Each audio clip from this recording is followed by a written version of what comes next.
ذرا اس آیت پر اب نگاہ کو مرتکز کیجئے، انسان کا خسارہ کیا ہے؟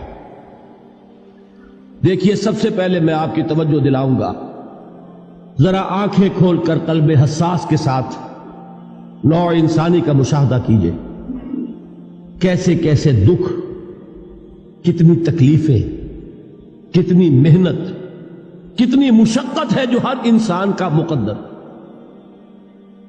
قرآن مجید میں ایک مکمل سورت ہے، سورت البلد، اس میں اللہ تعالیٰ نے متعدد قسمیں کھا کر ایک بات کہی، لا اقسم بہذا البلد وانت حل بہذا البلد ووالد وما ولد لقد خلقنا الانسان فی کبد۔ ہم نے انسان کو مشقت ہی میں پیدا کیا، یہ مشقت ہر انسان کا مقدر ہے۔ لوگ گھروں کو چھوڑ کر آئے ہوئے ہیں، کہاں کہاں انسان جاتا ہے، یہ اس دنیا میں محنت اور مشقت۔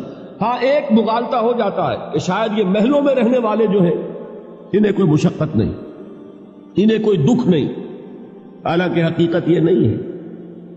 جو جتنا امیر ہے آپ دیکھیں گے اس کی جسمانی مشقت کم ہے، ذہنی کوفت زیادہ ہے۔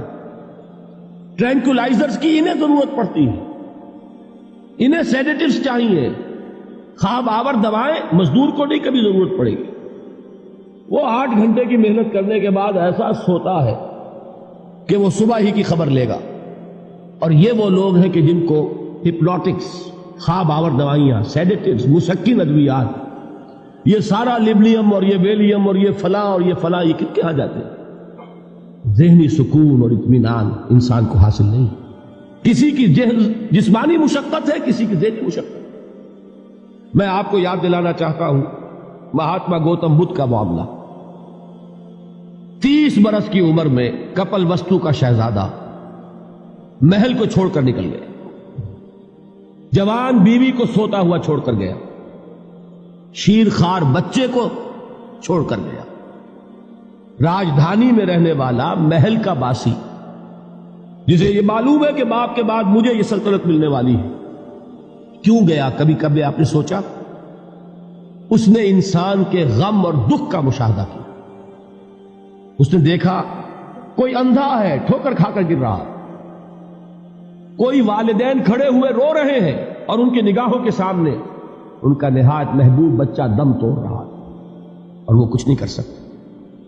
اس نے سوچا یہ صدمہ کیوں ہے انسان کا، یہ دکھ اس کا مقدر کیوں ہے؟ اس صدمے سے، اس دکھ سے نجات پانے کی بھی کوئی شکل ہے کہ نہیں؟ انسانوں کی ایک عظیم اکثریت، شاہ ولی اللہ دہلوی رحمۃ اللہ علیہ کے الفاظ ہیں کہ وہ لدو اونٹ اور کولو کا بیل بن کر زندگی بسر کرتی ہے۔ جو 8 گھنٹے تک اینٹیں ڈھو رہا ہو، اس شخص کا تصور کیجیے آپ، وہ واقعی انسان ہے یا حیوان بن گیا ہے؟ اور 8 گھنٹے کی اس محنت کے بعد بھی ہو سکتا ہے کہ 2 وقت کی روٹی اسے پوری نہ ملے۔ اور یہ تو ہو سکتا ہے، نہیں ہوتا ہے، کہ اگر بچہ بیمار پڑ گیا ہے تو شاید کوئی برتن بیچے بغیر اس کی دوا کا سامان نہ کر سکے۔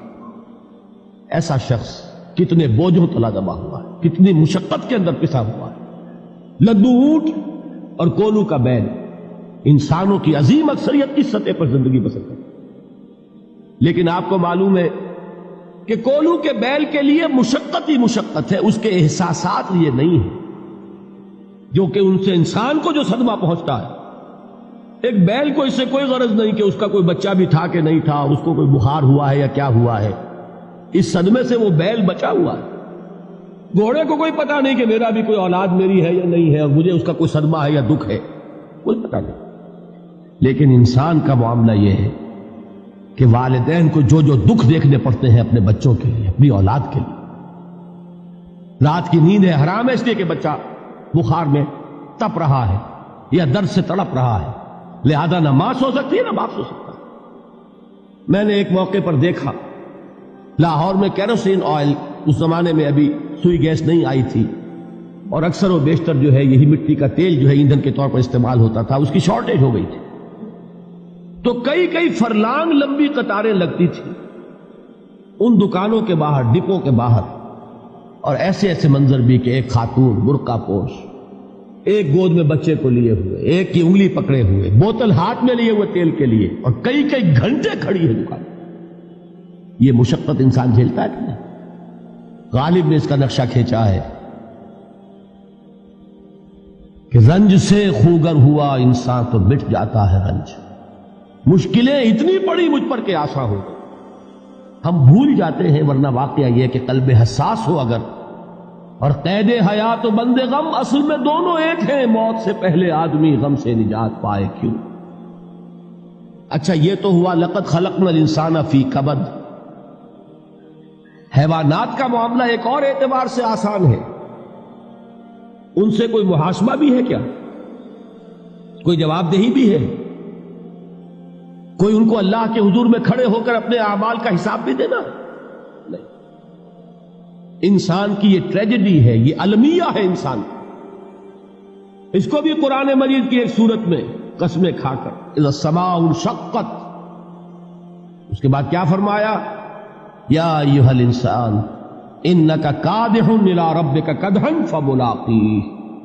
اے انسان، تیرا المیہ، تیری ٹریجڈی اس سے کہیں بڑھ کر ہے.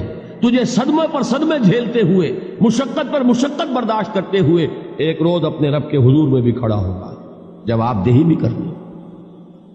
اس دن کے حساب سے، اس دن کے احساس سے جو بڑے بڑے ہماری امت کے عظیم جو گلے سرسبد ہیں، ان کا یہ حال آپ نے پڑھا ہوگا. حضرت ابوبکر صدیق رضی اللہ تعالی عنہ وہ ایک عجیب کیف کے عالم میں فرمایا کرتے تھے، کاش میں درختوں پر چہچہاتی ہوئی چڑیا ہوتا جس سے حساب کتاب نہیں ہوگا. کاش کہ میں گھاس کا تنکا ہوتا جو آج ہے اور کل آگ میں جلا دیا جاتا، ختم ہو جاتا، اس سے محاسبہ کوئی نہیں. وہ جس کے احساس سے کہ حضرت عمر جو ہے اپنے انتقال کے وقت سخت بے چین تھے. ان کے بیٹے حضرت عبداللہ ابن عمر رضی اللہ تعالی عنہما نے ان کا سر جو ہے وہ اپنے زانوں پر رکھ لیا تو کہا نیچے ڈال دو. ایک عجیب بے کلی اور بے چینی. انہوں نے کہا ابا جان آپ کیوں پریشان ہیں؟ آپ تو عشرہ مبشرہ میں سے، آپ کو تو اللہ تعالیٰ نے جنت کی بشارت حضور کے ذریعے سے اس دنیا میں دی. حضرت عمر فرماتے ہیں کہ خدا کی قسم اگر قیامت کے دن عمر برابر سرابر پر چھوٹ گیا تو بہت بڑی کامیابی تصور. یہ احساس جن کو ہوتا، حضرت علی کا حال کیا ہوتا ہے؟ ابھی جو آپ نے حافظ صاحب سے سنا، یہ حضرت علی کا معاملہ ہے کہ ایک تیر پیوست ہو گیا تھا، کسی طرح نکل نہیں رہا تھا. حضرت علی نے فرمایا کہ اچھا چھوڑو مجھے، میں نماز کی نیت باندھتا ہوں. نماز کی نیت پڑھتے تھے تو لرزتے تھے، کانپتے تھے. کس کے سامنے کھڑا ہوں اور کس کے سامنے مجھے ایک دن جواب دہی کے لیے کھڑا ہونا ہوگا. لن تزولا قدم ابن آدم، حضور نے خبر دی ہے ابن آدم کے قدم ہل نہیں سکیں گے. جیسے مجرم کھڑا ہوتا ہے کٹہرے کے اندر، اس کٹہرے میں سے ہل نہیں سکو گے حتی یسأل عن خمس، جب تک کہ 5 چیزوں کا حساب نہ لے لیا جائے. وہ 5 چیزیں کیا ہیں؟ کان کھول کر سنیے. عن عمرہ فیما افناہ، عمر کا حساب دو. یہ 80 برس اور 70 برس ہم نے تمہیں دنیا میں دیے، کہاں ضائع کیے؟ وعن شبابہ فیما ابلاہ، اور خاص طور پر جوانی کا دور، امنگوں کے دن، ولولے ہوتے ہیں، قوت ہوتی ہے، توانائی ہوتی ہے، آدمی چلتے ہوئے زمین پر پاؤں مارتا ہے، قوت جو ہے وہ اپنا اظہار چاہتی ہے. یہ جوانی کہاں گلائی؟ حساب دو، ایک ایک لمحے کا حساب دو. وَعَن مَالِهِ مِنْ أَيْنَ اكْتَسَبَهُ وَفِيمَا أَنْفَقَهُ، ایک ایک پائی کا حساب دو. مال کا کہاں سے کمایا تھا، حلال سے کہ حرام سے، اور کہاں خرچ کیا تھا، گل چھروں میں، عیاشیوں میں، یا نیکی کے کاموں میں، ادائے حقوق اللہ کے دین کے لیے. 4 سوال ہو گئے. 2 زندگی کے بارے میں، ایک زندگی پوری بحیثیت مجموعی کہاں کس کام میں لگائی، اور خاص طور پر شباب کا دور کہاں لگایا. 2 سوال مال کے بارے میں، کمایا کہاں سے، حلال سے کہ حرام سے، جائز سے کہ ناجائز سے، خرچ کہاں کیا. اور آخری سوال وعما عمل فیما علم، جو علم حاصل کیا تھا اس میں عمل کتنا کیا. علم کے انبار لگاتے چلے گئے اور عمل کے آغاز کی بھی نوبت نہ آئی. یہ علم جو ہے یہ اس روز سب سے بڑا وبال بن جائے گا. اتنا علم اور عمل کچھ نہیں، بجائے کہ کریڈٹ کا ذریعہ بنے یہ الٹا ڈیبٹ کا کھاتہ بن جائے. یہ جواب دہی کا احساس ہے کہ جس کی وجہ سے انسان کی ٹریجڈی جو ہے وہ دوہری ہے. کوئی حیوان اتنے بوجھ تلے نہیں. مشقت کی، محنت کی، اس زندگی میں ختم ہوئے، اس کے بعد کوئی محاسبہ نہیں. اس کو بھی غالب نے خوب کہا ہے کہ اب تو گھبرا کے یہ کہتے ہیں کہ مر جائیں گے، اور مر کے بھی چین نہ پایا تو کدھر جائے. یہ ہے وہ ہیومن ٹریجڈی